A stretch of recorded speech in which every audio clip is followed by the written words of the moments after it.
사람한테 고백하시겠습니다. 하나님을 만납시다. 이렇게 옆 사람한테 고백하시겠습니다. 네, 하나님을 만날 준비 되셨습니까? 네, 그러한 자마다 우리 하나님께 영광과 감사의 환영의 박수를 주님께 올려드리려 하겠습니다. 할렐루야.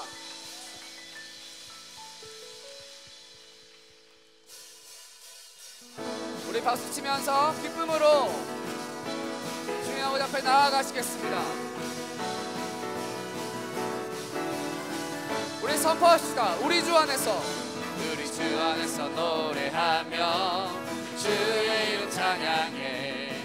감사로 그 문에 들어가 주 이름 송축하네. 진실한 찬양 안에 권능이 많이 외치세 할렐루야. 손뼉 치며 전능하신 주께 높이 계신 주님께 우리 여기 모인 이유 우리 한 모아 주님을 높이는 것. 한 번 더 고백하십니다. 우리 주 안에서 노래하며 주의 이름 찬양해. 감사로 그 문에 들어가 주 이름 송축하네. 진실한 찬양 안에 권능이 많이 외치세 할렐루야. 손뼉 치며 전능하신 주께 높이 계신 주님께 우리 여기 모인 이유 우리 마음 모아 주님을 높이는 것. 높이 계신 주님께 우리 여기 모인 이유 우리 마음 모아 주님을 높이는 것. 우리 처음부터 찬양합시다. 우리 주 안에서 노래하며 주의 이름 찬양해. 감사로 그 문에 들어가 주 이름 송축하네. 진실한 찬양 권능이 여기 임했습니다. 우리 함께 외칩시다.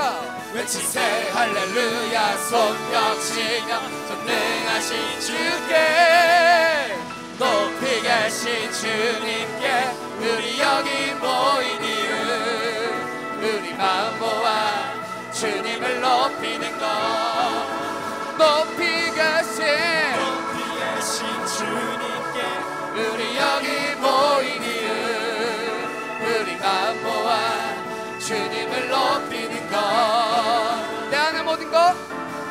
내 안에 모든 것 주를 바랄 때 주의 능력 또 영광 은혜와 자비도 찬양하며 주세. 마음문 열어 주가 자유케 하리 주의 이름 찬양.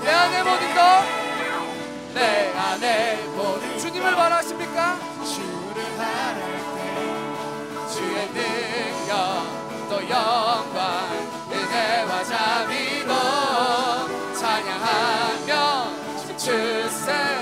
마음은 주가 자유케 하십니다. 주가 자유케 하리 주의 이름 찬양해. 우리 높이 뛰면서 높이 계신 주님께 우리 여기 모인 이유 우리 만 모아 주님을 높이는 것. 높이 계신 주님께 우리 여기 모인 이유 우리 만 모아 주님을 높이는 것. 높이 계신 주님께 우리 여기 모인 이유 우리 맘 모아 주님을 높이는 것. 마지막으로 높이 계신 주님께 우리 여기 모인 이유 우리 맘 모아 주님을 높이는 것. 높이 계신 주님께 높이 계신 주님께 높이 계신 주님께 높이 계신 주님께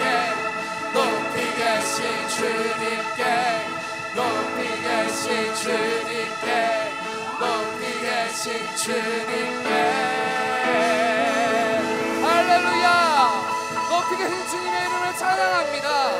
우리의 감정과 상황에 상관없이 하나님은 높이 받으실 분임을 고백합니다. 할렐루야.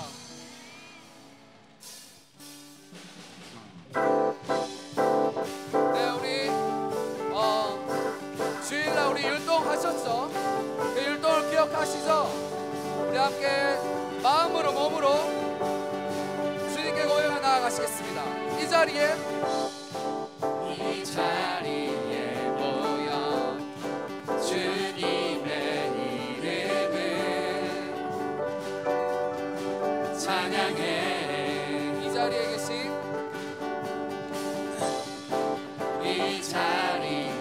계신 주님의 이름을 찬양해. 모든 아픔 모든 눈물 위로해 안아주시네. 어둠 속을 불러내어 주님 행하신 일 노래. 손뼉치면서 두 손을 부딪혀 소리를 내. 옆 사람과 함께 두 발을 부르며 리듬을 오른쪽부터 소리쳐 주님의 구원을 찬양해. 우리 함께 소리 질러.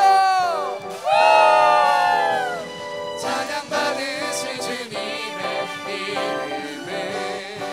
처음부터 우리 찬양합시다. 이 자리 모여 이 자리에 모여 주님의 이름을 찬양해. 이 자리에 계신 주님의 이름을 찬양해. 우리의 모든 아픔 모든 눈물 위로에 안아주십니다. 안아주시네. 어둠 속을 불러내어 주님을 하시. 우리 옆 사람과 함께 두 손을 부딪혀 소리를 내봐요. 두 발을 구르며 리듬. 오른쪽부터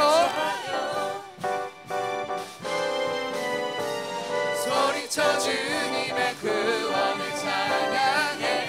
우리 두 손 높이 들고 소리 질러. 찬양받으신 주님의 이름을. 자, 안한 사람과 함께 손뼉 치면서 두 손을 부딪혀 소리를 내봐요. 두 발을 구르며 리듬. 오른쪽부터 소리쳐 주님의 구원을 찬양해. 소리 질러. 찬양받으신 주님의 이름을. 모든 아픔 모든 눈물 모든 아픔 모든 눈물 위로해 안아주시네. 어둠 속을 불러내어 주님 행하신 일. 한 번 더 고백합시다. 모든 아픔 모든 눈물 위로해 안아주시네. 어둠 속을 불러 빛으로 주님 행하신 일 노래. 두 손을 부딪혀 소리를 내봐요. 두 발을 구르며 리듬을 맞춰요. 소리쳐 주님의 구원을 찬양해. 소리 질러. 찬양받으신 주님의 이름. 우리 마지막으로 두 손을 부딪혀 두 손을 부딪혀 소리를 내봐요. 두 발을 구르며 리듬을 맞춰요.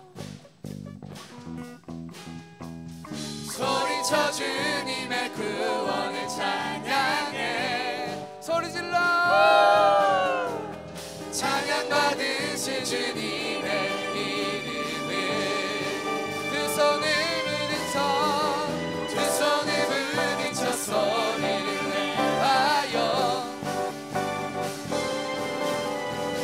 두 발을 구르며 리듬을 맞춰요. 소리쳐 주님의 구원을 찬양해. 마지막으로 큰 함성 찬양 받으실 주님의 이름을. 할렐루야. 주님은 구원받기에 합당하신 분이십니다.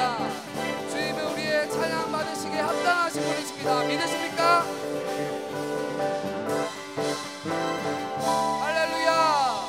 주님께 우리 영광의 박수 올려드립시다. 할렐루야.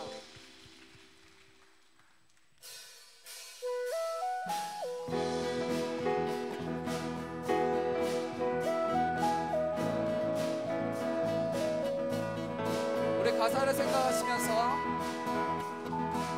주님께 고백을 나아갔으면 좋겠습니다.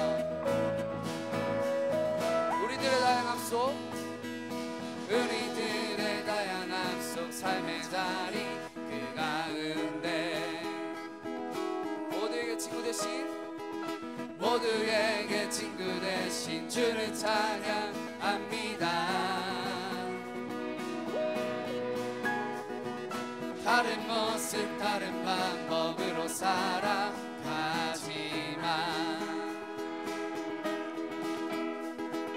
이곳에서 하나 되어 주를 찬양합니다.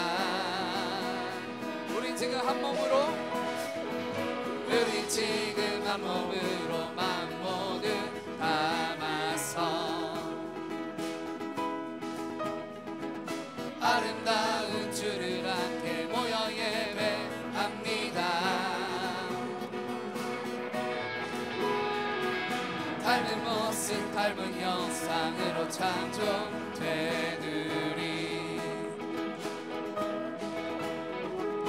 이 시간에 한 목소리 모아 노래합니다.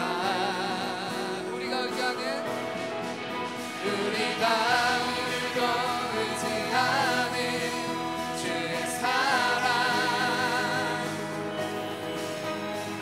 연약한 자 상한 자를 부르시고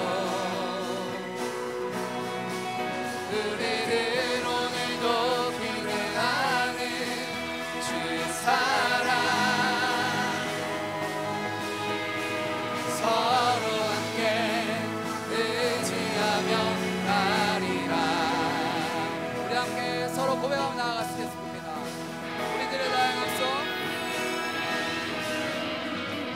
우리들의 다양함 속 삶의 자리 그 가운데 모두에게 친구 대신 주를 찬양합니다. 다른 모습 다른 방법으로 살아가지만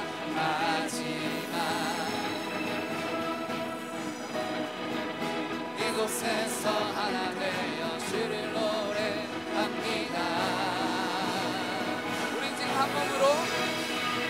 우린 지금 한 몸으로 마음 모두 담아서 아름다운 주를 함께 모여 예배합니다. 닮은 모습 닮은 형상으로 창조되느니 이 시간에 한 목소리 모아 노래합니다.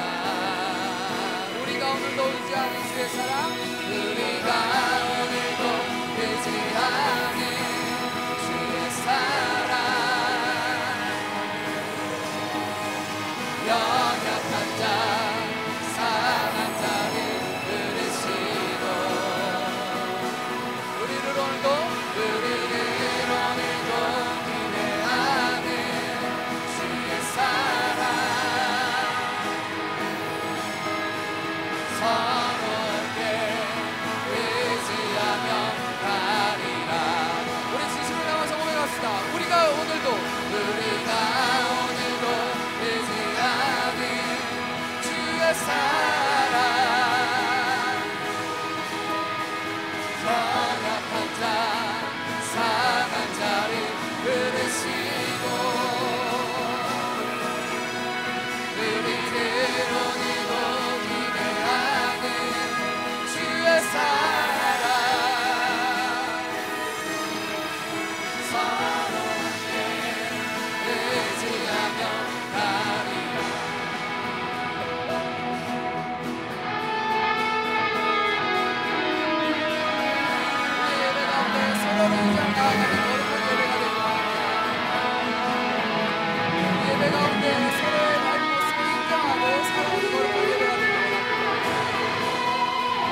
우리가 오늘도 의지하네. 주님의 사랑을 의지합니다.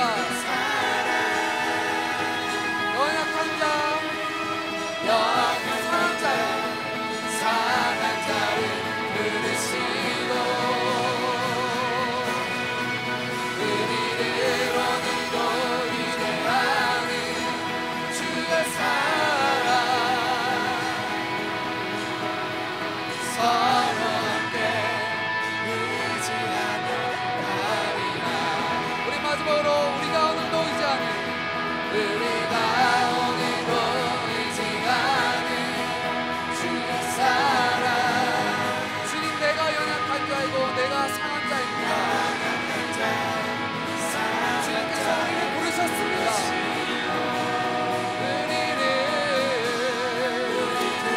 오늘도 기대하는 주의 사랑 서로 함께 의지하며 가리라.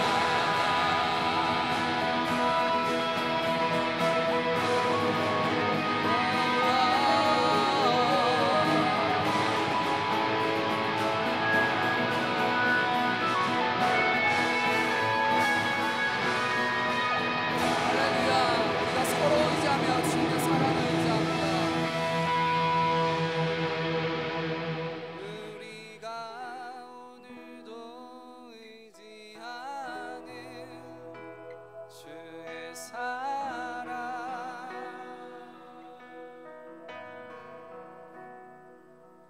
연약한 자, 상한 자를 부르시고 우리를 오늘도 기대하는 주의 사랑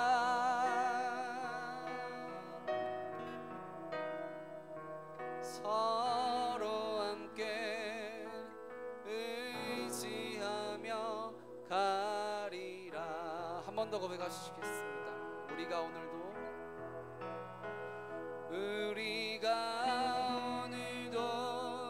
의지하는 주의 사랑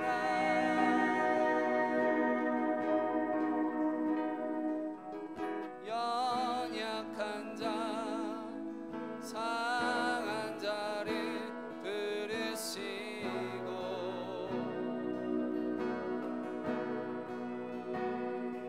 우리를 오늘도 기대하는 주의 사랑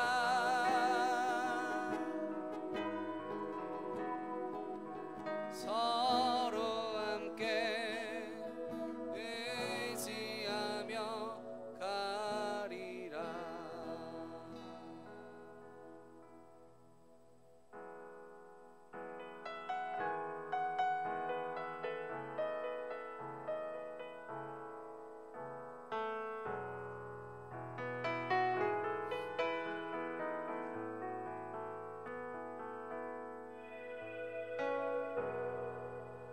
주님 당신은 내 삶 구석구석까지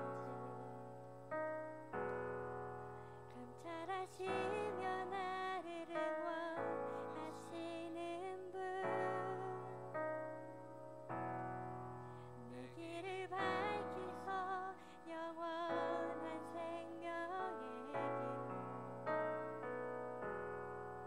인도하시고 나를 격려하시는 분 오 주님, 당신은 내 삶 구석구석까지 감찰하시며 나를 응원하시는 분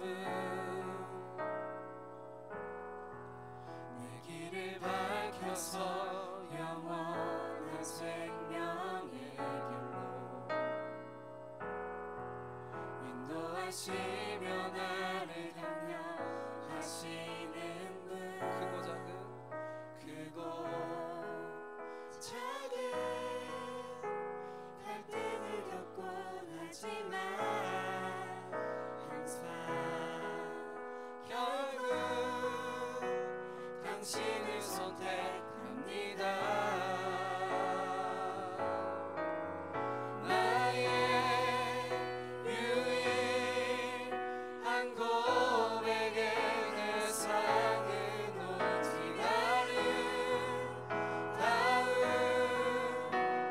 당신뿐입니다. 나의 유일한 고백의 대상은 오직 아름다운 당신뿐입니다. 나의 예배를 받으소서. 홀로 영광을 받으소서. 주여 나의 주여.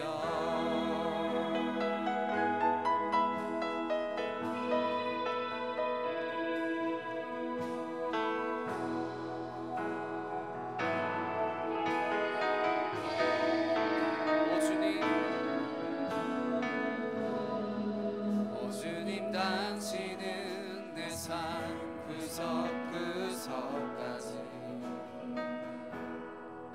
감찰하시며 나를 응원하시는 분. 내 길을 밝혀서 영원한 생명의 길로 인도하시며 나를 격려하시는 분. 오 주님 당신은 오 주님 당신은 내 삶 구석구석까지 감찰하시며 나를 응원하시는 분. 내 길을 밝혀서 영원한 생명의 길로 인도하시며 나를 격려하시는 분. 크고 작은 갈등을 겪곤 하지만 항상 결국 당신을 선택합니다. 나의 유일한 고백의 대상은 오직 아름다운 당신뿐입니다. 나의 유일한 고백의 대상은 오직 아름다운 당신뿐입니다. 나의 유일한 고백의 대상은 오직 아름다운 당신뿐이. 나의 예배를 받으소서. 나의 예배를 받으소서. 홀로 영광을 받으소서. 주여 나의 주여.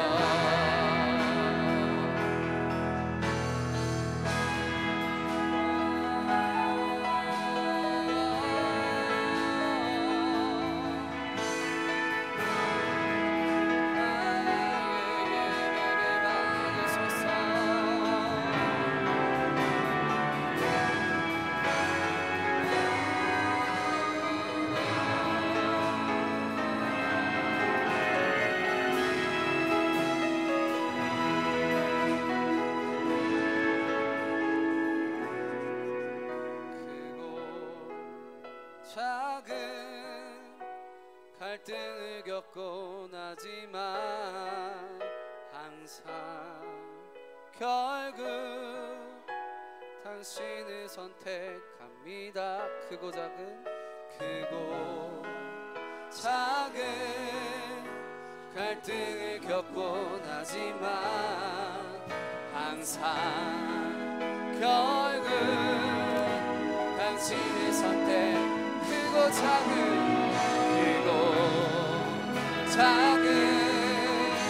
갈등을 겪고 항상 결국 당신을 선택합니다. 나의 유일한 고백의 대상은 오직 아름다운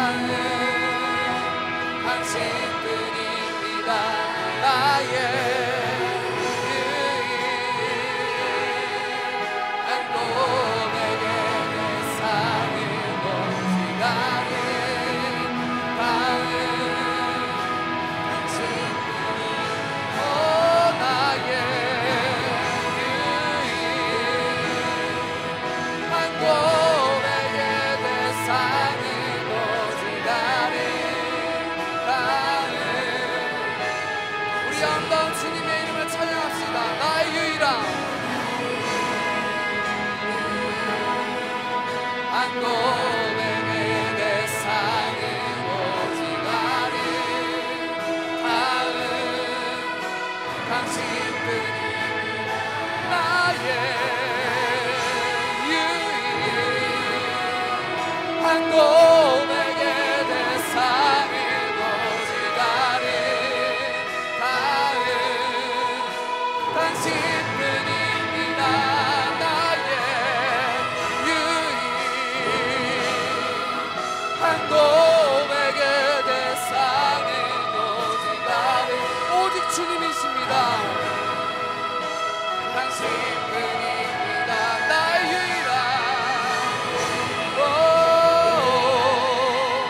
한 고백의 대상은 오직 나를 닿은 당신뿐입니다. 나의 예배를 받으소서. 홀로 영광을 받으소서. 주여 나의 주여 나의 예배를 받으소서. 나의 예배를 받으소서.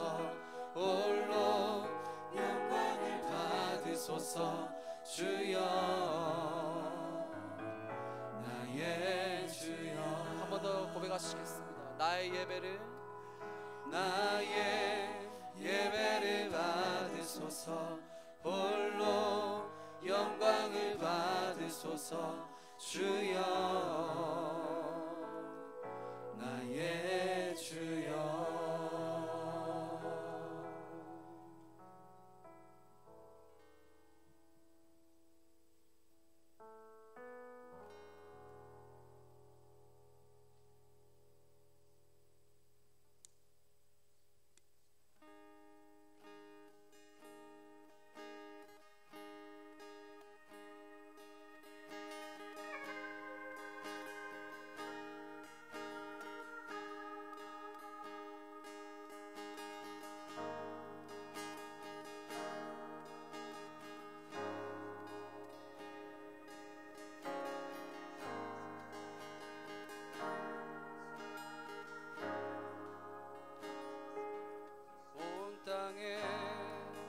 주인 되신 주님이 내 이름 아시며 상한 맘 돌보네. 어둠을 밝히시는 새벽별 방황하는 내 맘 주의 길 비추시네.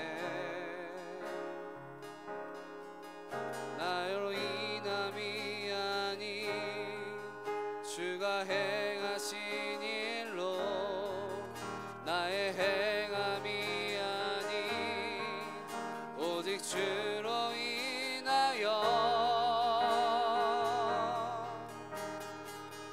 나는 오늘 피었다 지는 이름 없는 꽃과 같네. 바다에 있는 파도 안개와 같지만 주는 나를 붙드시고 부르짖음 들으시며 날 귀하다 하시네.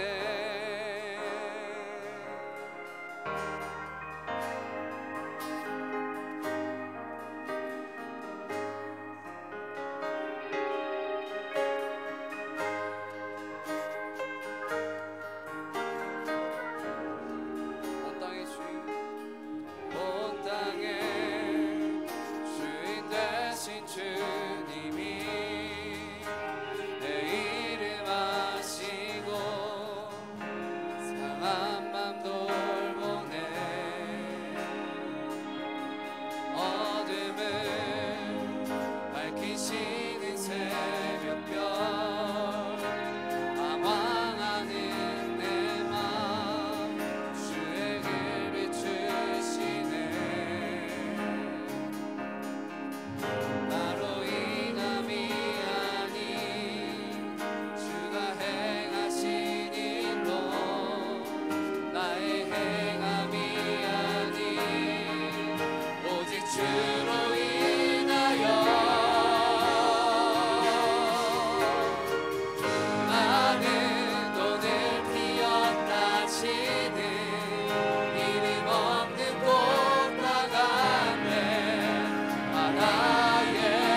짖음 들으시며 날 위하다 하시네.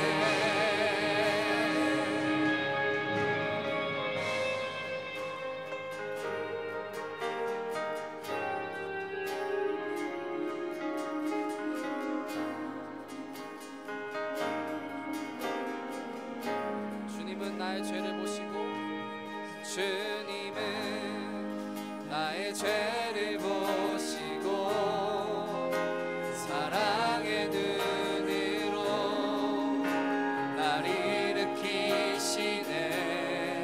바다를 잠잠케 하시듯 바다를 잠잠하게 하시듯 내 영혼의 폭풍 고요케 하시네. 나로 인함이 아닌 나로 인함이 아닌 주가 행하신 일로 나의 행함이 아닌 나의 행함이 아닌 오직 주로 인하여 나는 오늘 피어나시는 이름 없는 꽃과 같네. 바다에 있는 파도 안개와 같지만 주는 나를 붙드시고 그를 짖음 들으시며 날 귀하다 하시되 나는 오늘 피어나시는 이름 없는 꽃과 같네. 바다에 있는 파도 안개와 같지만 주는 나를 붙드시고 그를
짖음 들으시며 날 위하시네.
세상을 다스리시네. 주를 경외하는 자들이 부어주시는 놀라운 주님의 영광. 하늘에서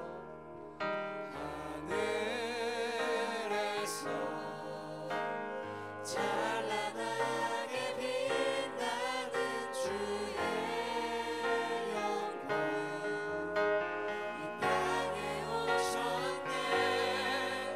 어둠을 밝히고 새 생명 주시네.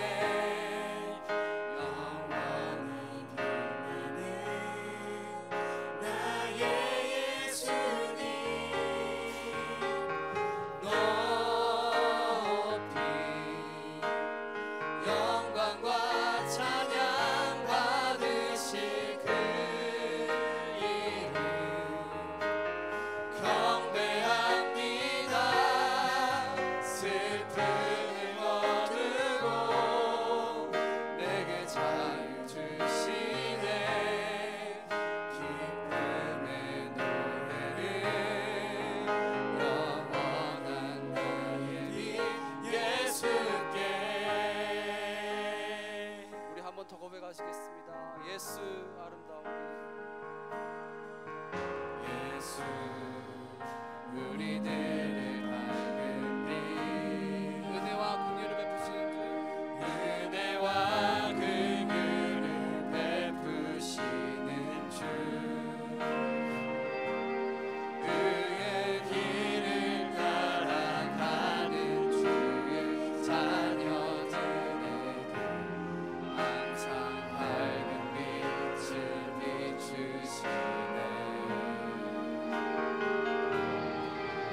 그는 구원의 주 하나님 공의로 세상을 다스리시네. 주를 경외하는 자들에게 부어주시는 놀라운 주님의 영광 하늘에서 찬란하게 하늘에서 찬란하게 빛나는 주의 영광 이 땅에 오셨네. 어둠을 밝히고 새 생명 주시네. 영원히 빛나는 나의 예수님 높이 영광과 찬양 받으실 그 이름 경배합니다. 슬픔을 거두고 내게 자유 주시네. 기쁨의 노래를 영원한 나의 빛 예수께. 우리 두 손 높이 들고 주님께 하늘에서 하늘에서 찬란하게 찬란하게 빛나는 주의 나를 위하여 이 땅에 오셨습니다. 땅에 오셨네. 어둠을 밝히고 나를 위하여 새 생명 주셨습니다. 생명 주시네. 영원히 빛나는 나의 예수님 높이 영광과 찬양 받으실 그 이름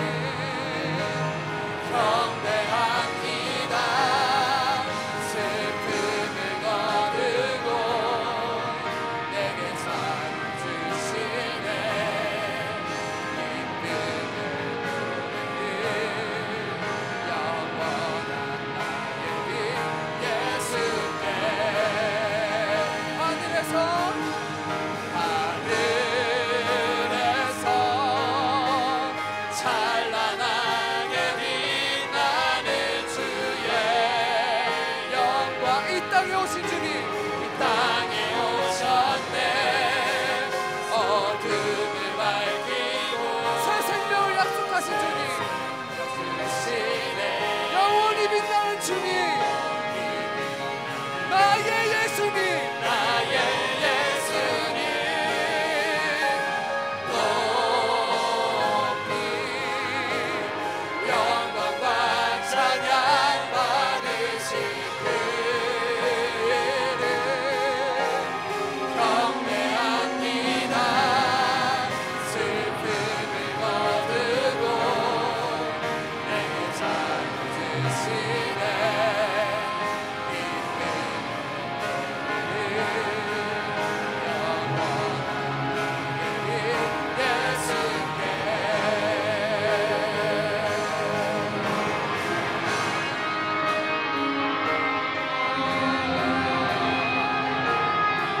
나를 위하여 떠나신 주님의 찬양,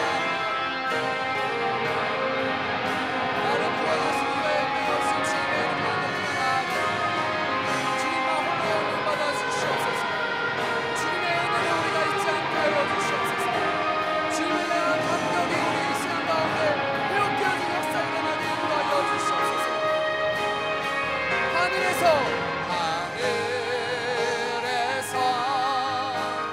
찬란하게 빛나는 주의 영광. 이 땅에 오셨네. 이 땅에 오셨네. 어둠을 밝히고 새 생명 주시네. 영원히 나는 나의 예수님 높이 영광과 찬양 받으실 그 이름 경배합니다. 슬픔을 거두고 내게 자유 주시네.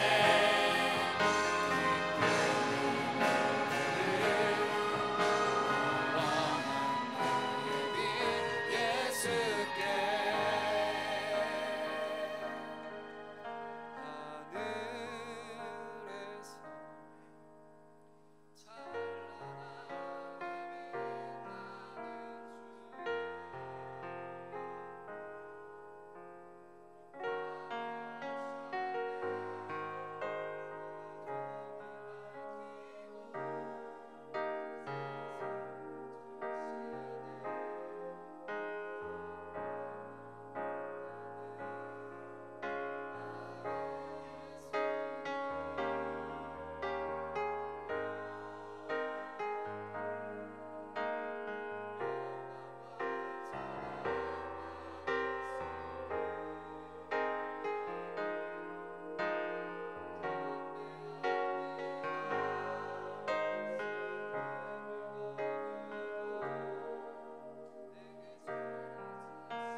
하늘에서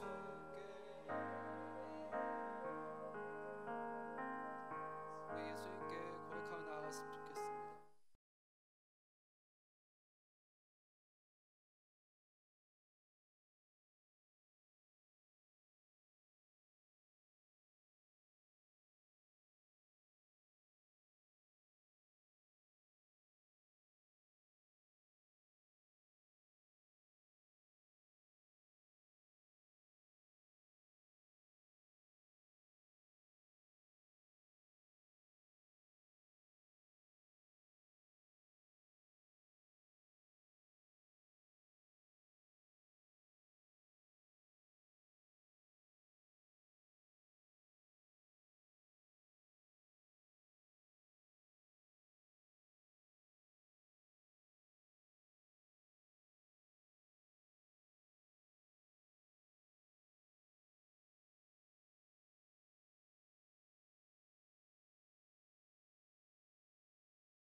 저는 그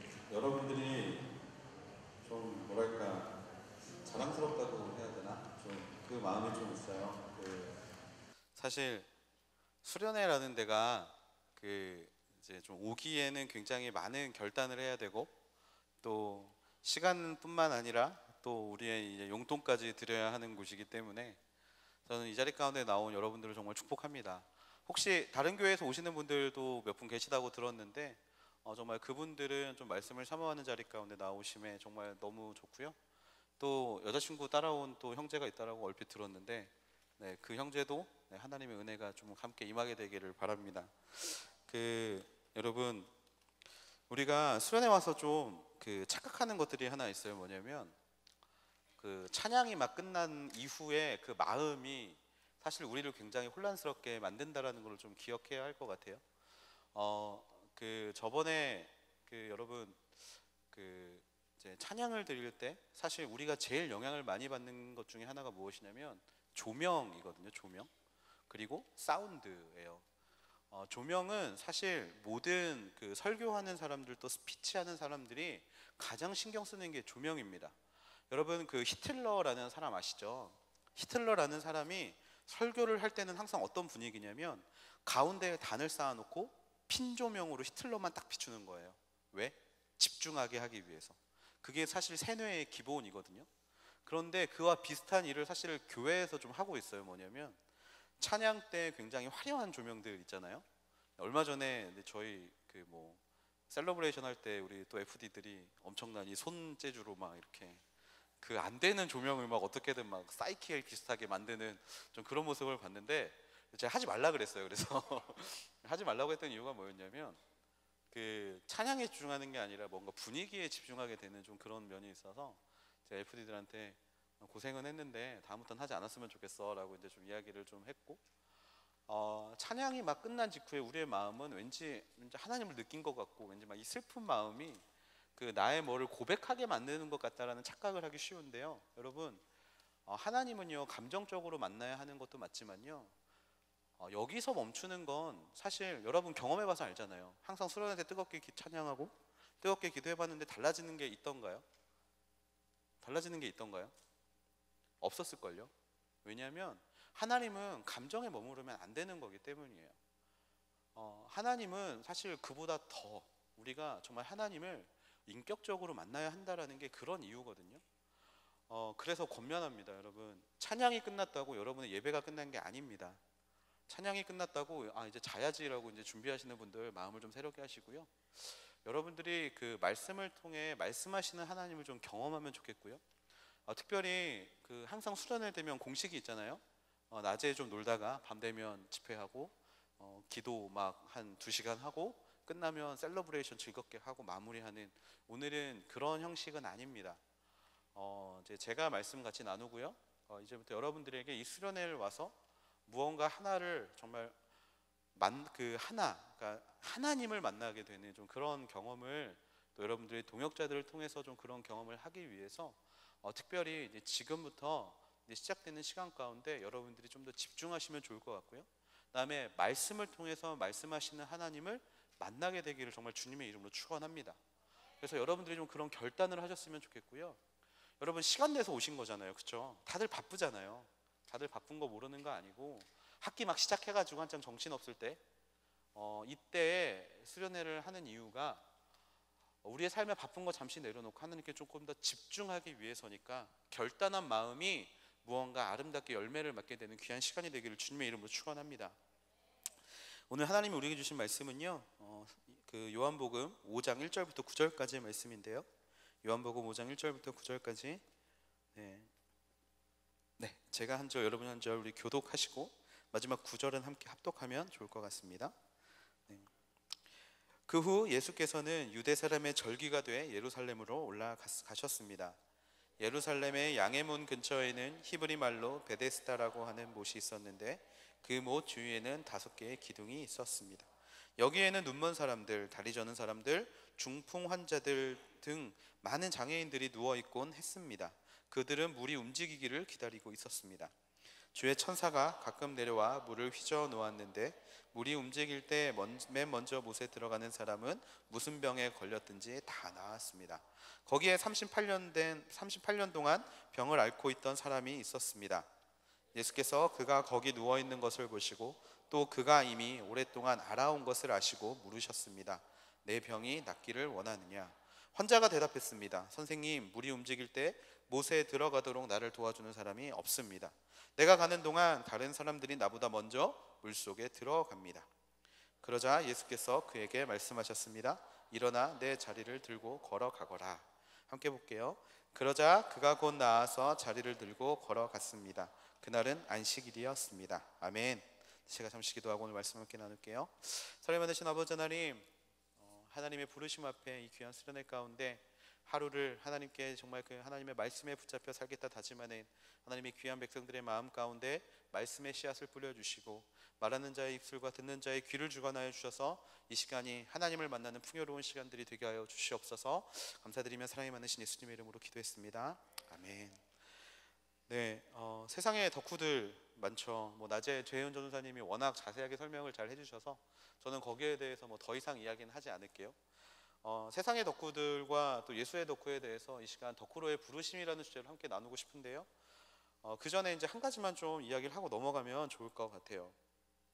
여러분, 세상의 덕후와 예수 덕후의 가장 큰 차이점은 저는 주고받는 게 무엇인가에 따라 달렸다라고 생각을 합니다. 무슨 이야기냐면 세상의 덕후는 우리가 무언가를 주어야 되잖아요. 여러분들 좋아하는 사람을 위해서 무엇을 사시나요? 굿즈 많이 사시죠. 저도 사실 피규어 같은 걸 워낙 좋아해서 그 일본 아우리츠 팀은 알 텐데 제가 피규어에 막 눈이 돌아가가지고 사역을 망각할 뻔한 적이 한 번 있어요.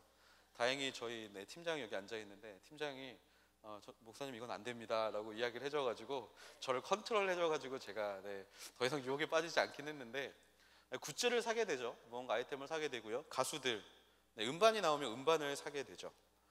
또 공연을 찾아가야 되고 행사에 찾아가는 게 이제 덕후의 일반적인 모습인데 세상의 덕후는 우리가 무언가를 대상에게 주어야 하지만 예수 덕후는요 우리가 무언가를 받는 존재가 된다라는 거, 사실 이게 가장 큰 차이가 아닐까라는 생각을 해봅니다. 여러분은 예수님께 무엇을 받으셨습니까? 여러분은 예수님께 어떤 것들을 받으셨습니까? 예수 덕후로 살기 위해서 우리가 무엇을 받았는지 오늘 말씀을 통해 한번 어떻게 하나님께서 우리를 부르셨는지를 좀 같이 한번 나눠보는 시간이 됐으면 좋겠습니다.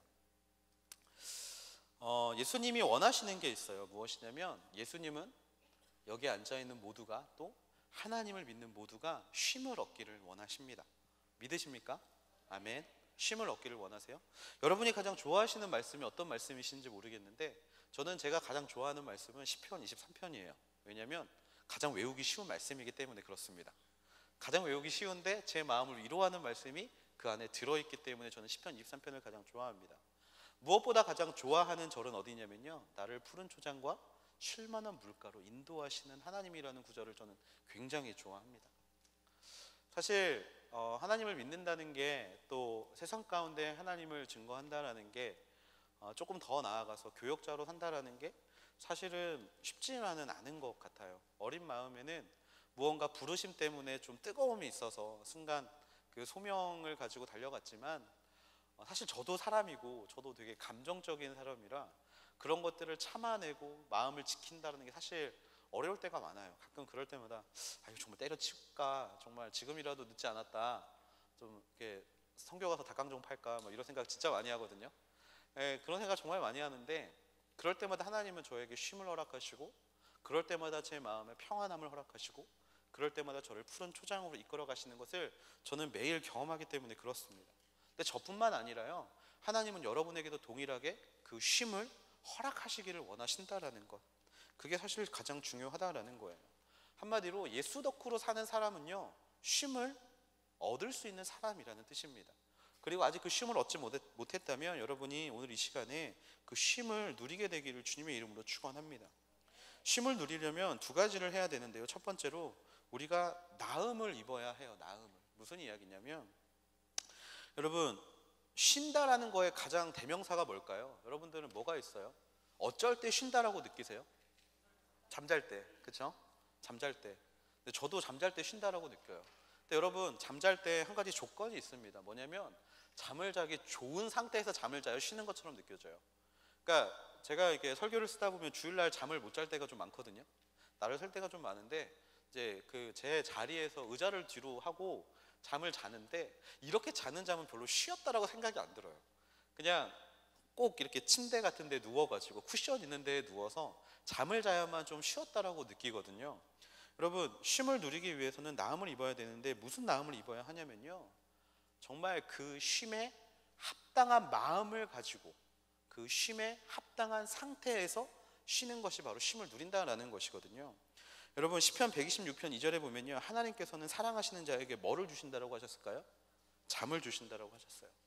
이게 잠이 많으신 분들이 이렇게 어머니께 가끔 엄마, 하나님은 사랑하는 자에게 잠을 주신다는데 깨우지 좀 마라고 뭐 핑계를 대신다라고 제가 가끔 이 성인분들에게 좀 듣긴 하는데, 여러분, 그런 의미로 하나님이 사랑하시는 자에게 잠을 주신다는 뜻이 아니고요, 하나님이 잠을 주신다라는 의미는 뭐냐면 그 잠 가운데 풍요로움을 허락하신다라는 거예요. 뭐냐면 아픔이 없는 상태.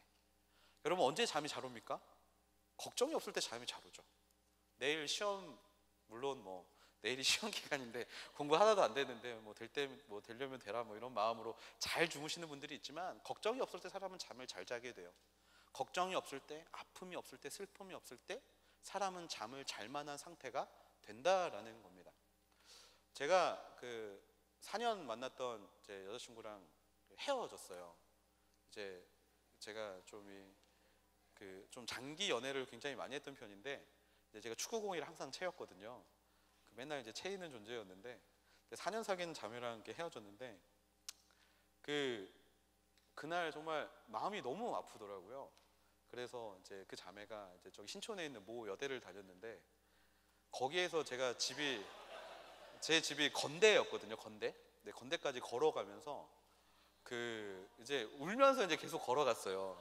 밤 11시에 울면서 계속 걸어갔는데 3일 동안 잠을 못 잤습니다. 3일 동안 잠을 못 잤어요. 그러면서 좀 깨달은 게 있어요. 아, 이게 무언가 그러니까 정말 마음이 아프면 잠도 못 자는구나. 근데 여러분들 밤에 새벽에 저한테 전화하시는 분들 여기 몇 분 계신데, 이게 목사님 힘들어서 잠을 못 자겠어요.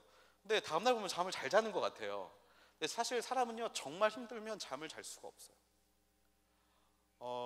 이게 수련회이기 때문에 좀 더 깊게 이야기를 하면, 제가 올해 하늘대학부에 온 이후로 저희 대학부에서 이렇게 이제 하늘나라로 소천한 형제 자매가 이제 2명이 있어요.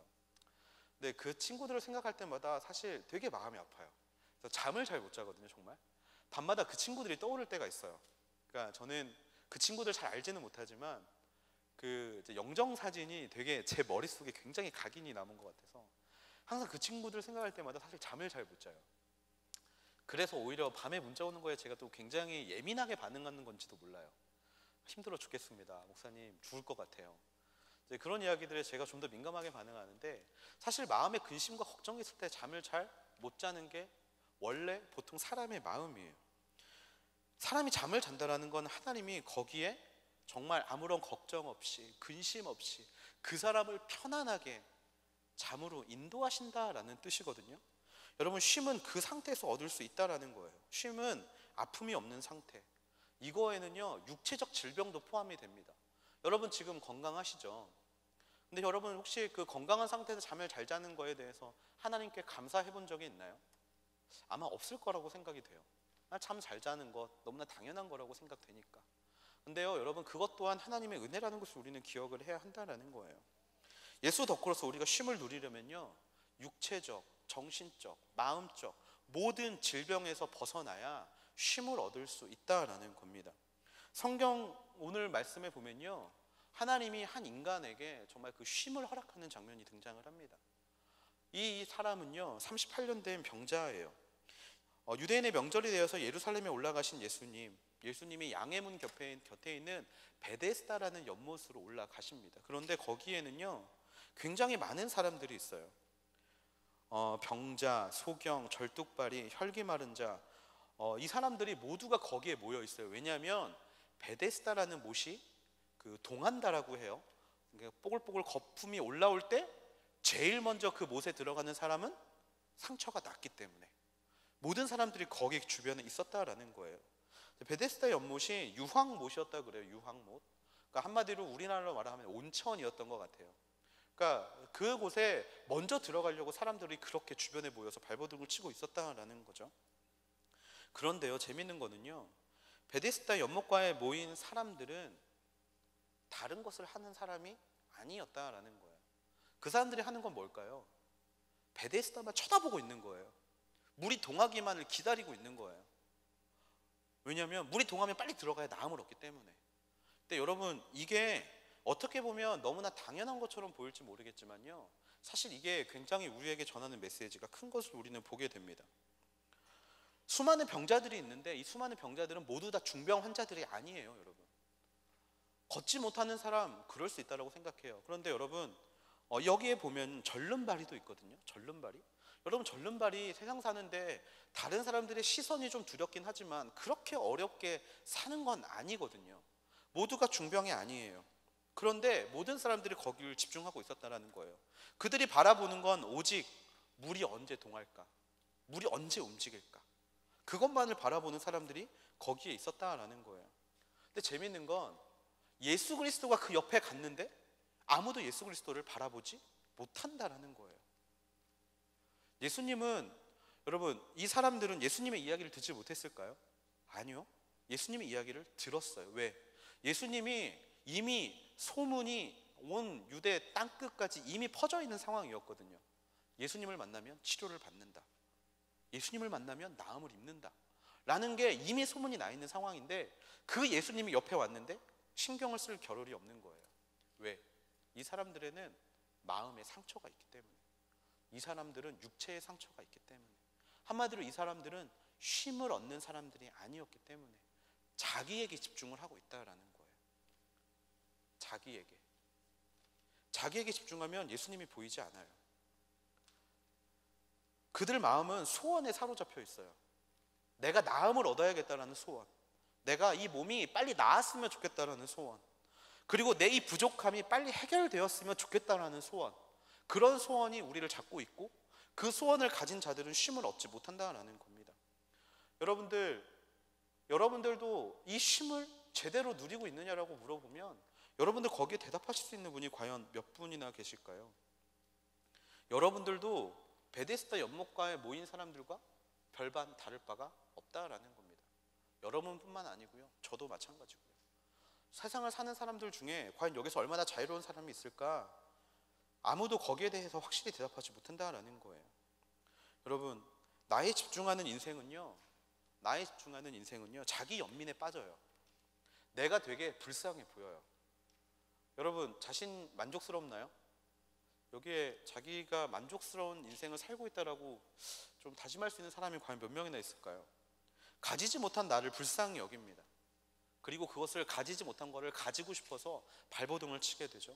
그렇게 살다가 무언가를 얻으려고 나름대로 열심히 살고 있는데 주변 사람들은 자꾸 나한테 상처를 주고 나한테 아픔이 되고, 그렇게 되면 넘어지고 상처받고, 그거를 하나님이 아닌 다른 무언가로 채우려고 하다가 중독에 빠지게 되고, 사실 그렇게 자기 연민이 결국에 나에게 악순환이 되면서 나를 하나님이 기뻐하지 않는 길로 자꾸 이끌어 간다라는 거예요.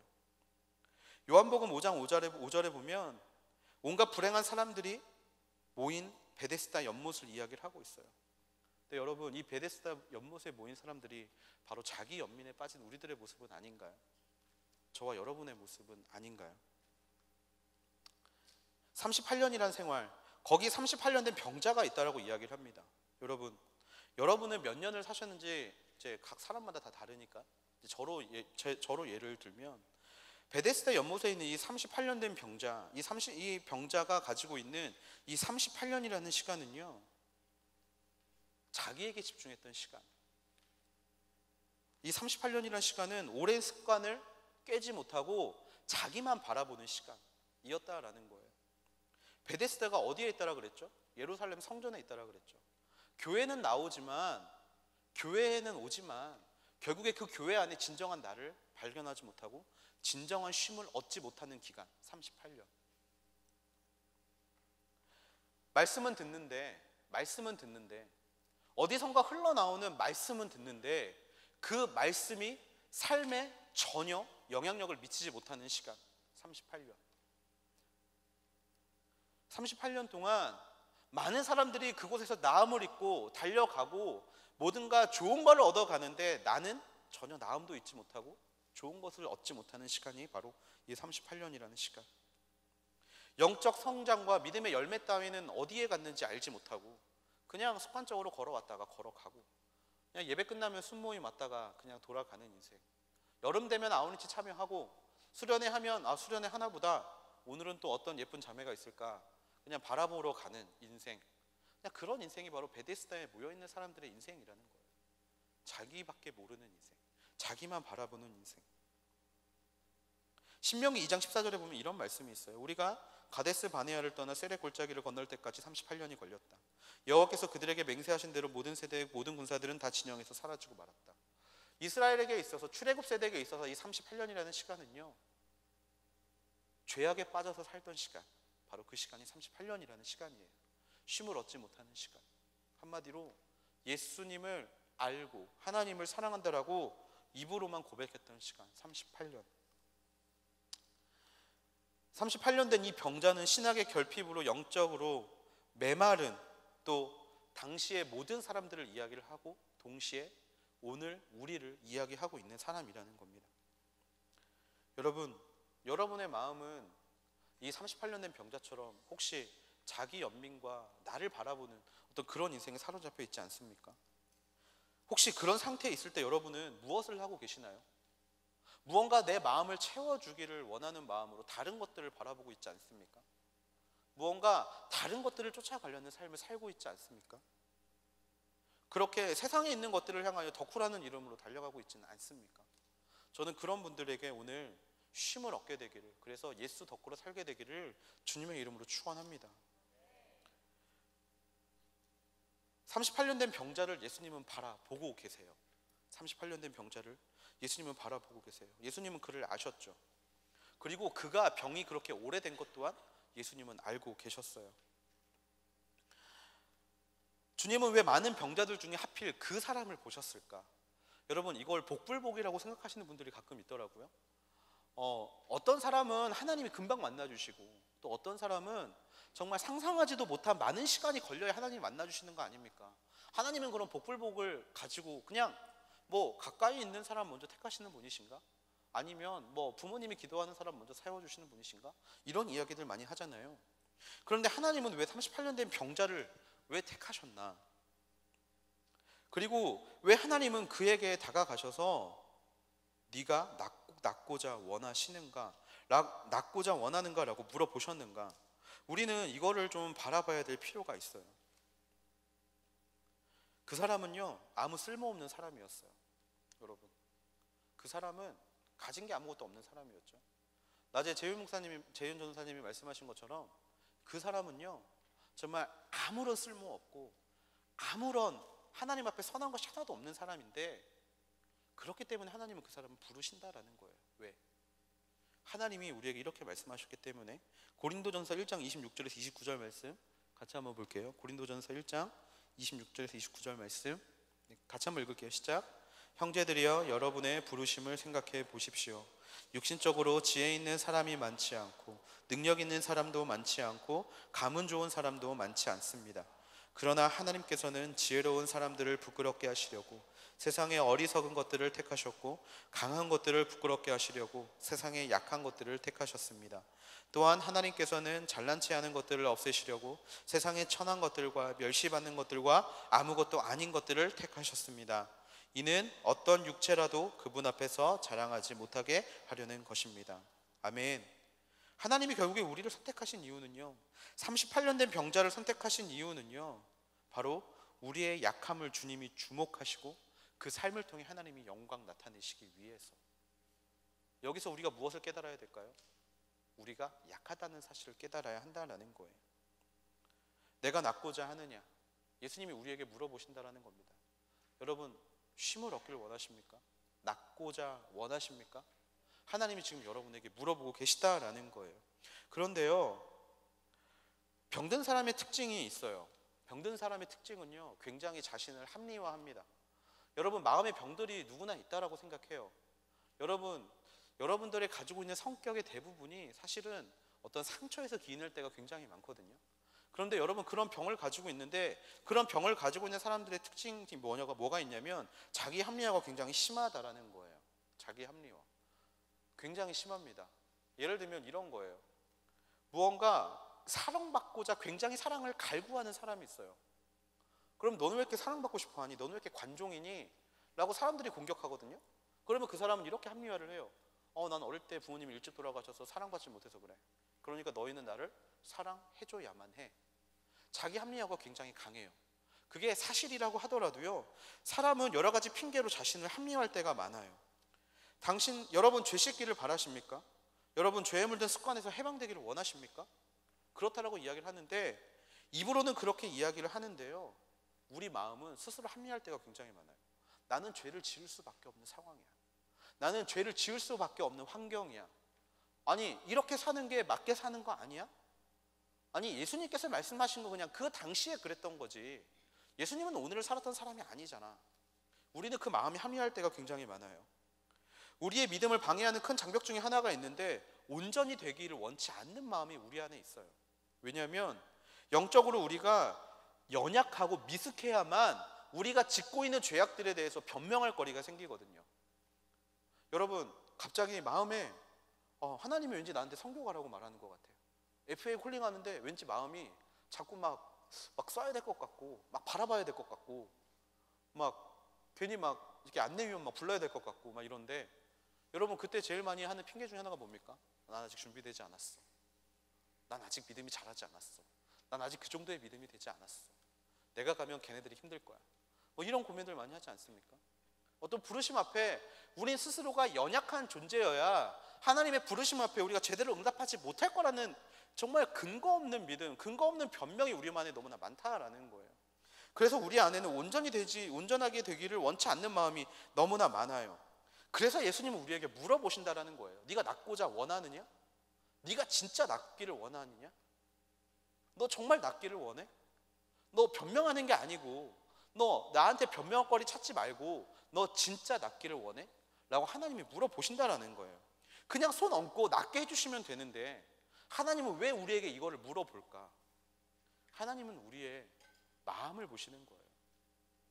내가 너를 낫게 해줬을 때 과연 그 나음으로 인하여 너는 너의 인생의 진정한 쉼과 평안을 얻을 준비가 되어 있느냐?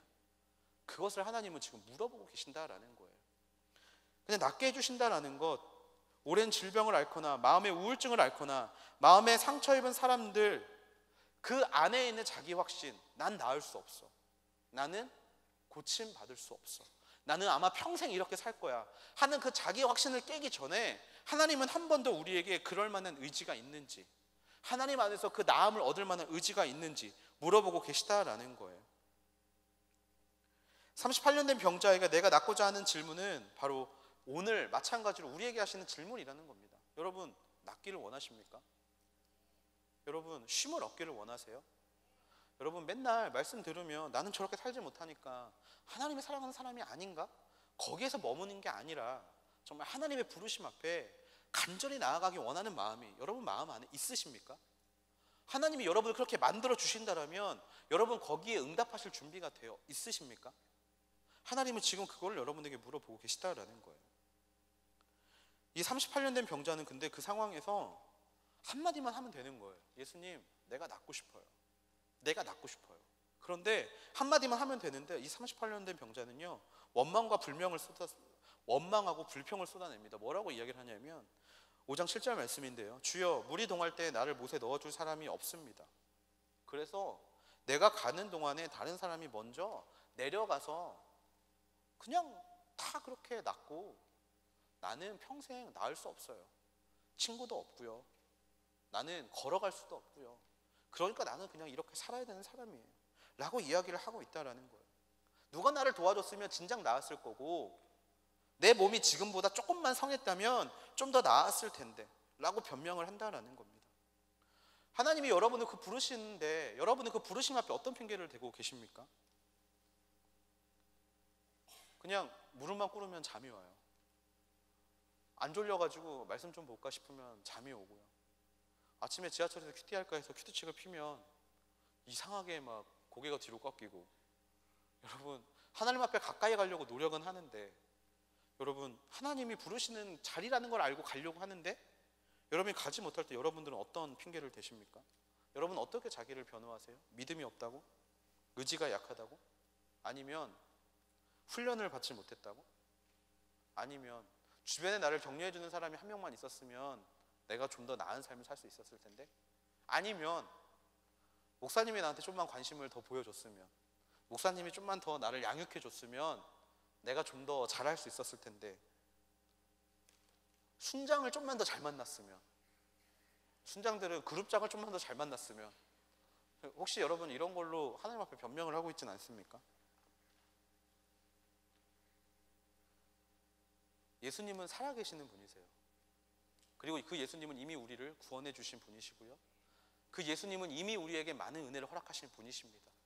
그 예수님 앞에 그 어떤 변명도 합당한 변명이 되지 못합니다. 그것을 우리는 기억해야 돼요. 예수님은요, 우리에게 변명을 하라고 이야기를 하신 게 아니에요. 예수님은 우리에게 원망을 쏟아내라고 이야기를 하시는 게 아니에요. 여러분이 예수 덕후의 삶을 살아갈 수 있는 인생도요, 예수님은요, 여러분에게 너 예수 덕후로 살래 말래 이거를 물어보고 계시는 것이지, 너는 왜 예수 덕후로 살아가지 못하니를 물어보고 계신 게 아니라는 거예요. 이 시간에 여러분에게 예수님이 원하시는 건, 예수님 내가 지금 상황이 이래서 예수님 못 믿겠습니다, 덕후로 살아가지 못하겠습니다, 그러니까요 예수님 내 환경을 바꿔주시거나 내 삶의 자리를 바꿔주셔야만 내가 예수님 앞에 나아갈 수 있습니다라는 여러분의 그런 핑계에 섞인 고백을 원하시는 게 아니라는 거예요. 예수님은요 한 가지를 원하신다라는 거예요. 너 낫기를 원해? 너 되기를 원해? 너 그렇게 살기를 원해? 그때 내 주님 낫기를 원합니다. 그렇게 살기를 원합니다. 한마디만 하면 된다라는 거예요. 38년 된 병자는 그 자리에 너무나 오래 머물러 있었기 때문에 일어나려는 의지도 없었고 기력도 없어요.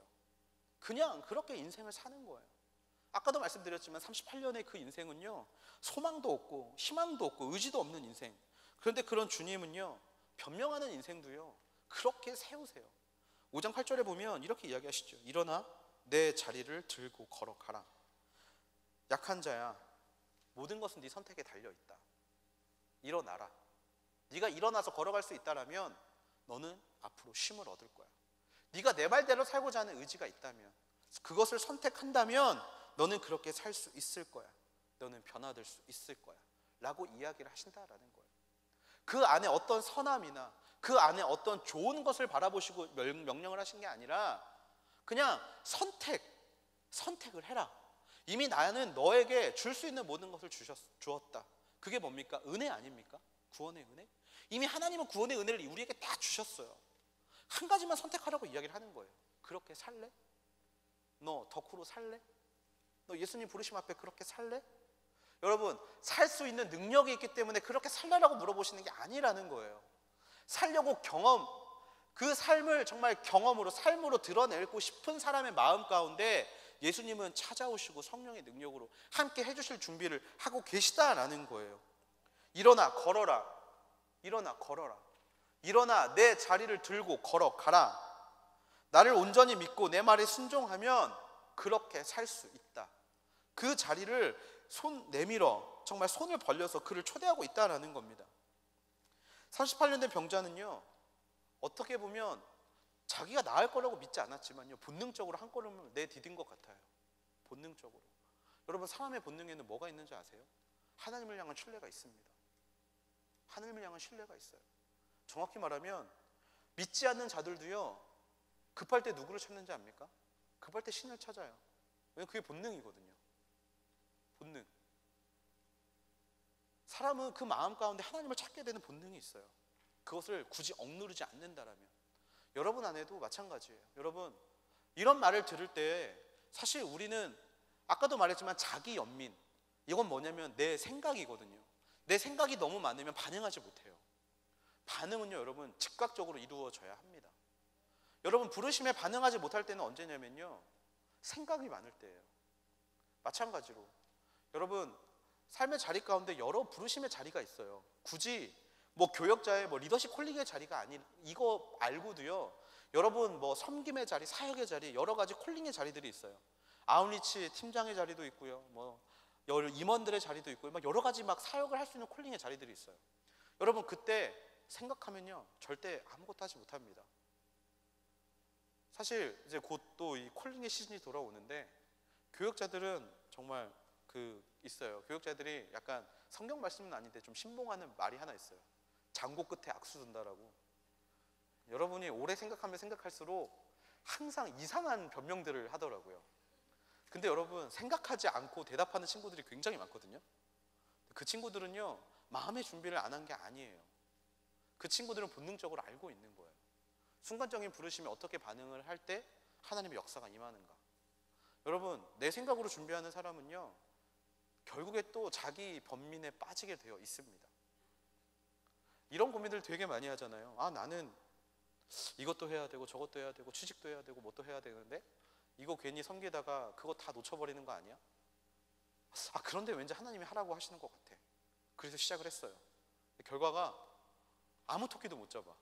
취직도 안 되고 졸업도 미뤄지고 연애도 못하고 아무것도 못해. 그러면 제일 먼저 무슨 후회하는지 알아요? 그래, 그때 하지 말았어야 했어. 사실 이게 우리 사람들의 특징이거든요.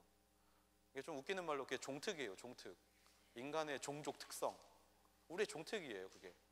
근데 여러분, 하나님 앞에 즉각적으로 반응하는 사람은요, 그런 생각을 할 필요가 없어요. 왜냐하면 안 돼도 잃을 게 없거든요. 왜? 처음부터 생각을 하지 않았으니까. 안 됐기 때문에 감사하면 2배가 돼요. 뭐 취직 이런 거 고민 안 하고 생각 안 하고 걸어갔는데 취직이 되면 기분이 어때요? 완전 땡큐죠. 그런 사람들한테는 어떤 고백이 흘러나오는지 알아요? 아, 하나님이 부르신 자리에 그냥 아멘하고 갔더니 하나님이 이렇게 채워주시더라라는 고백이 나온다라는 거예요. 이 병자 어땠습니까? 아, 완전 땡큐죠. 완전 땡큐. 생각 안 했어요. 낫고자 하는 마음이 그 안에 사실 소망이 없는 사람이었어요. 근데 걸으라 그래서 아니 뭐 반응 없이 그냥 걸으라니까 일어나 봤는데 어때요? 일어설 수 있었다라는 거예요. 하나님의 말씀은 즉각적으로 반응하는 사람에게 임합니다. 하나님의 말씀은 내 생각 다 해보고 하나님 어떻게 할까요? 근데 그 사람들이 또 굉장히 재밌는 게 꼭 이렇게 이야기를 하죠. 제가 기도해 봤는데, 제가 하나님께 좀 여쭤봤는데 지금은 때가 아닌 것 같아요. 사실 여기까지 올라오는 말이 하나 있어요. 뭐냐면, 야, 왜 나한테 응답하신 거하고 너한테 응답하신 게 다르냐? 이 말이 정말 여기까지 올라오거든요. 근데 말하지 않아요. 그냥 그게 뭐 받은 응답이라는데 제가 뭐라고 이야기를 하겠어요. 즉각적으로 반응하는 인생에게 하나님은 치유를 허락하십니다. 결코 이게 밑밥이 아니에요. 곧 여러분 리더십 콜링 할 때 여러분들 들으라고 하는 밑밥이 절대 아닙니다. 말씀을 가지고 이야기하는 거예요. 말씀을 가지고. 여러분, 말씀에 즉각적인 순종을 하는 인생에게 분명히 하나님의 놀라운 기적이 일어난다라는 겁니다. 십자가에 죽으시고 부활하신 그리스도는 우리의 치유자이십니다. 이걸 믿으십니까? 그렇다면 그분이 지금 여러분이 가지고 있는 고민이나 생각이나 자기 번민 모든 것들도 치료해 줄 수 있다는 믿음이 여러분 안에 있게 되기를 바랍니다. 여러분, 엑소 덕후는 엑소를 좋아하는 사람들이 덕후가 되는 거예요. 그렇잖아요. 하지만요, 여러분, 예수 덕후는요 누구나 될 수 있어요. 왜? 이미 예수님이 그 값을 치르셨기 때문에. 이미 예수님이 여러분을 다 만지셨기 때문에. 여러분이 예수님이 부르시는 그 자리에 여러분이 예, 주님, 저 여기 있습니다. 당신 사랑하겠습니다. 라고 하는 말 한마디면 된다라고요. 그 말 한마디면 되는 거예요. 주님을 찬양하십시오. 주님은 여러분의 인생의 치료자이십니다. 변명거리를 생각할 게 아니라 그 하나님을 어떻게 찬양할지 생각하게 되는 여러분이 되기를 주님의 이름으로 축원합니다. 여러분, 주님의 명령에 순종하며 살아갈 때 즉각적인 반응, 또 즉각적인 자기 변명이 먼저가 아닌 예, 주님이라는 대답이 여러분 가운데 있을 때 하나님은 분명히 여러분에게 나음을 허락하실 것이고, 거기에서 여러분 하나님을 찬양하게 되는 놀라운 역사를 경험하게 될 것입니다. 그리고 예수 덕후로 살아가기 위해서 필요한 2번째는요, 자기를 부인하는 인생이에요. 자기를 부인하는 인생. 이 나음과도 굉장히 연관성이 있는데요. 마태복음 16장 24절에서 26절 말씀 좀 같이 한번 보면 좋겠어요. 마태복음 16장 24절에서 26절 말씀 같이 읽어볼게요. 시작. 그때 예수께서 제자들에게 말씀하셨습니다. 누구든지 나를 따르려거든 자기를 부인하고 자기 십자가를 지고 따라야 한다. 누구든지 자기 목숨을 구하려는 사람은 잃을 것이요, 누구든지 나를 위해 목숨 잃는 사람은 얻게 될 것이다. 사람이 온 세상을 다 얻고도 자기 목숨을 잃으면 무슨 소용이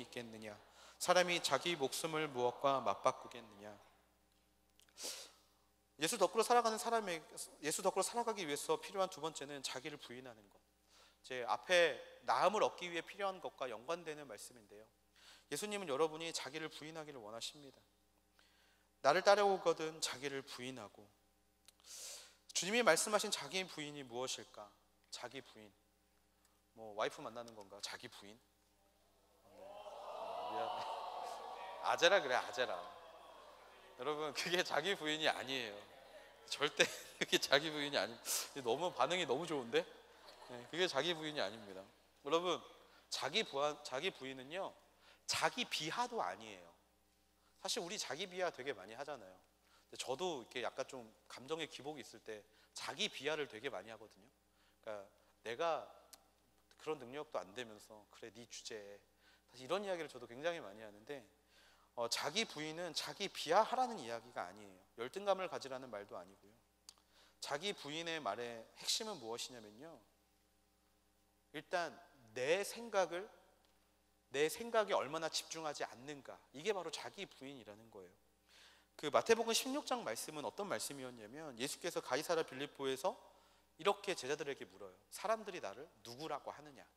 그랬더니 혹자는 엘리야라고도 하고요, 혹자는 요한이라고도 하고요, 이런저런 이야기들을 많이 해요. 혹자는 또 모세라고 이야기를 하고, 과거에 있는 유명한 사람이라고 이야기를 많이 하는데, 이때 베드로가 무슨 이야기를 합니까? 주는 그리스도시요 살아계신 하나님의 아들이십니다. 이 말을 해서 어떻게 돼요? 그래 바요나 시몬아, 네가 복이 있다. 내가 베드로 너의 그 반석 위에 교회를 세울 것이고 음부가 그것을 결코 해치 못할 것이다. 축복을 받게 되죠. 여러분, 이런 인생이면 어때요? 예수님이 선택하신 인생, 예수님이 인정한 인생 같아 보이죠. 그런데 그 다음에 바로 무슨 일이 있는지 아십니까? 그 다음에 예수님이 내가 그리스도라는 것을 다른 사람한테 말하지 말아라. 나 십자가에 죽을 거고 고난을 당하게 될 거야. 그랬더니 또 그 제자인 베드로가 벌쩍 일어나서 이렇게 이야기를 하죠. 주님, 그럴 리 없습니다. 주님은 그러시면 안 됩니다. 결코 그런 일이 주님께 일어나서는 안 됩니다라고 이야기를 해요. 근데 재밌는 게, 여러분, 방금 전까지 주님은 베드로를 인정하셨잖아요. 그런데 바로 주님은 베드로에게 뭐라고 하시는지 아십니까? 사단아 물러가라라고 이야기를 해요. 분명히 예수님 방금 전까지 그래 바요나 시몬아, 내가 정말 내 믿음이 크다, 네 믿음이 반석 같다, 내가 그 위에 교회를 세울 거야. 그래놓고 갑자기 얼마 되지 않아서 사단아 내 뒤로 물러가라. 뭐가 맞는 건가요? 사실 우리가 신앙생활을 하면서 빠지기 가장 좋은 게 무엇이냐면요, 바로 내가 하나님을 다 안다라고 착각할 때가 많다라는 겁니다. 여러분은 하나님을 얼마나 아십니까? 여러분 뭐의 덕후인지를 모르시겠어요? 저는 한동안 이 와우 덕후였는데 와덕이었어요. 와덕. 아하 하시는 분들은 지금 와우 하시는 분인 것 같은데, 만렙이 11개였고요. 매일 이제 소위 말하는 공대라고 불리는 레이드를 매일 뛰었고요. 네, 그렇게 살았던 사람인데, 네, 주캐가 이제 도적이었거든요. 도적이라고 캐릭터가 있는데, 저는 그 캐릭터에 대해서 좀 그걸 알아가기 위해서 정말 수많은 시간들, 여러분 공부하면서 게임하는 사람 못 보셨죠? 네, 저는 공부를 하면서 게임을 했어요. 이제 그러면서 어떻게 하면 좀 더 강해질 수 있을까? 그런데 재밌는 거는요, 이게 저보다 더 잘하는 사람들이 있더라고요. 그 이야기는 뭐냐면, 나는 그것들을 다 안다라고 생각했는데 다 알지 못할 때가 있더라고요. 여러분, 자기 부인을 하지 않는 인생은요, 나는 하나님을 다 알아. 하나님이라면 이럴 때 이렇게 할 거야. 나는 What Jesus do? 예수님이라면 어떻게 하셨을까? 항상 그 생각을 하면서 살아왔기 때문에, 하나님이라면 어떻게 하실까라는 생각을 매일 하면서 살기 때문에 하나님의 뜻을 잘 알 수 있어 라고 생각할지 몰라요. 그런데 그런 사람이 가장 위험한 사람이라는 거예요. 예수 덕후는요, 내가 하나님을 다 알기 때문에 하나님 덕후야 라고 말할 수 있는 게 아니라는 거예요. 자기를 부인할 수 있는 사람, 자기를 무너뜨릴 수 있는 사람, 지금 내가 생각할 때 이게 진리라고 보인다 할지라도 하나님이 그게 아니라고 말씀하시면 기꺼이 거기에서 돌아설 수 있는 사람, 바로 그런 사람이 하나님께서 원하시는, 바로 하나님의 덕후로 살아갈 수 있는 그런 자기를 부인하는 사람이라는 겁니다. 자기 부인을 버린다는 것, 자기 생각을 버리라는 거예요. 여러분이 가지고 있는 생각, 여러분이 가지고 있는 진리라고 여기는 것 모두를 버리기를 하나님께서는 원하신다라는 겁니다. 하나님을 섬긴다고 하지만 때때로 베드로처럼 자기 생각을 따르는 마음들, 몸과 마음을 바쳐서 주님을 섬긴다라고 이야기하는데 결국 그렇게 살지 못하는 인생들, 바로 그런 인생이 우리의 인생일 때 예수님은 자기를 부인하고 나를 따르라 라고 말씀을 하신다라는 겁니다. 여러분, 우리가 소통의 이야기를 굉장히 많이 합니다. 소통의 이야기를 굉장히 많이 해요. 여러분, 항상 싸우면 결론은 뭡니까? 소통이 잘 안 돼서 그런 겁니다. 오해했기 때문에 그런 거예요. 교회에서도 그렇잖아요. 누가 나를 욕하고 하는 게 99%가 뭐예요? 오해 때문에, 소통이 안 돼서. 근데 여러분, 소통이 안 된다는 건 누구 기준인지 혹시 아십니까? 그건 내 기준이에요. 내 기준. 그거 아세요? 그건 내 기준이에요. 상대방의 입장에서 전혀 생각하지 못하는 기준이라는 겁니다. 여러분, 내 기준으로 사람을 판단하는 게 우리한테는 너무나 많잖아요. 그렇죠? 한 사람에 대한 피드백을 받는데 너무나 많은 피드백이 있어요. 어떤 친구는요, 그 친구는 MC감이에요, 목사님. 그 친구는 MC를 세워야 됩니다. 어떤 친구는요, 그 친구는 순장감도 아닌데 리더십 세우시게 왜 물어보세요? 뭐 이런 경우 되게 많거든요. 한 사람에 대한 평가도 굉장히 다양해요. 그 이야기는 뭐냐면 사람들은 소통이라는 이름을 걸고 자기 생각대로 생각할 때가 너무나 많다라는 거예요. 여러분, 순모임 할 때요, 누군가가 나눔을 해요. 어떤 문제에 대해서 나눔을 해요. 그런데 거기에 대해서 우리는 공감을 해줘야 되는데 뭘 하고 있는지 알아요? 가르치려고 들죠. 야, 그건 이런 거야. 야, 너 왜 그래? 그거는 이런 거라고. 너 왜 이렇게 믿음이 없니? 믿음을 좀 가져봐. 이렇게 말할 때가 너무나 많다라는 거예요. 그런데 이게 사람에게뿐만 아니라 하나님에게도 동일하게 그럴 때가 많다라는 거예요. 하나님은 이게 옳은 거라고 이야기를 하는데 아니에요. 하나님, 무슨 소리, 왜 이렇게 소통이 안 되시지? 하나님, 이거를 해야 이게 되는 거라고요. 하나님, A라는 거를 저한테 주셔야 제가 B라는 걸 하나님한테 드리는 거라니까요 라고 이야기할 때가 많다라는 거예요. 이걸 이뤄주셔야 제가 할 수 있는 게 많죠. 이거를 하나님께서 먼저 해주셔야 이게 되는 거예요. 하나님이 자꾸 나를 어디로 지금 보내면 안 되는데, 나 지금 이런 거 해야 되는데 라고 말하는 게 우리의 모습이라는 거예요. 그때 예수님은 분명히 이야기를 하신다라는 거예요. 이 사탄아, 분명히 하나님이 나를 처음 부르실 때 사랑하는 자녀라고 부르셨는데 어느 순간 난 사탄이 되어 있고 도대체 뭘까? 여러분 자체, 여러분 안에 있는 그 자기를 부인하지 못하는 마음, 바로 그것을 하나님은 기꺼이 버리라고 말씀하신다라는 겁니다. 근데 자기 부인에는 또 하나의 어떤 그 구절이 따라가는데 뭐냐면, 자기를 부인하고 뭐를 들고 나를 따르라? 자기 십자가를 지고 나를 따르라. 그런데 여러분, 이 십자가에 대해서 우리가 오해할 때가 되게 많아요.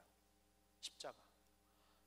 여러분의 십자가는 무엇입니까? 라고 물어보면 여러분들은 보통 사람을 이야기할 때가 많아요. 그렇죠? 누구와 내 십자가입니다. 이 십자가라는 게 우리에게 고난을 주는 무언가라고 생각할 때가 되게 많아요. 십자가는 이렇게 사형 형틀이었기 때문에 자기 십자가. 그래서 이런 일들이 많아요. 관계가 어려운데 그 사람이 내 십자가가 되는 거야. 볼 때마다 마음이 아프고, 볼 때마다 내가 힘들고. 그래서 이 말씀에 되게 은혜를 많이 받아요. 자기 십자가를 지고, 그래, 쟤는 내 십자가니까 제가 어렵게 하는 거, 그래, 그냥 내가 마음에 좀 품고 가야지 라고 생각할 때가 되게 많거든요. 근데 여러분, 십자가를 지라는 말씀은 미안하지만 그 말씀이 아니에요. 여러분, 십자가에서 예수님은 무엇을 이루셨어요? 구원을 이루셨어요. 십자가를 지라는 건요, 십자가는요, 힘든 무언가를 나타내는 게 아니에요. 십자가라는 건 무엇이냐면요, 여러분, 기쁨을 나타내는 거예요.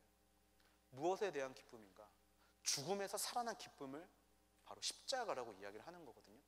예수 덕분에 이 십자가를 가지고 살아가는 사람이 되어야 하는 건데, 여러분에게 있어서 여러분의 고난의 제목이 십자가가 진짜 십자가가 아니라 그 고난의 십자가를 통해서 하나님의 이루신 일을 바라보는 것이 진정한 십자가라는 거예요. 자기 부인은 어디에서 나타나느냐? 바로 그 십자가에 대한 기쁨의 회복에서 나타나게 된다라는 겁니다. 이런 거예요. 여러분이 미워하는 사람이 있었어. 여러분이 힘들어하는 사람이 있었어. 여러분이 정죄하는 사람이 있었고, 여러분이 무시하고 싶은 사람이 있었어. 그런데 십자가에서 그 사람을 놓고 십자가의 그 보혈을 의지하면서 하나님께 달려갔더니 하나님이 그 사람을 용서하게 하셨고, 하나님이 그 사람을 사랑하게 하셨고, 그 사람을 품게 하셨어. 그때야 비로소 그 사람이 내 십자가가 되는 거예요.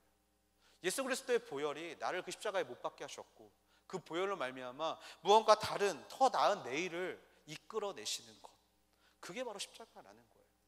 예수 덕후는요, 고난을 잔뜩 안고 그냥 나만 부인하고 하나님께 달려가는 사람이 예수 덕후가 아니라 바로 자기 부인과 동시에 하나님이 내게 주신 그 십자가에 대한 정말 그 인생들에 대한 기쁨을 가지고 달려가는 게 진정한 예수 덕후의 인생이라는 겁니다. 여러분의 십자가는 무엇입니까? 앞으로 이 질문을 들을 때마다 우리는 무엇을 생각해야 되느냐? 고난을 생각해야 되는 게 아니라 기쁨을 생각해야 한다라는 거예요.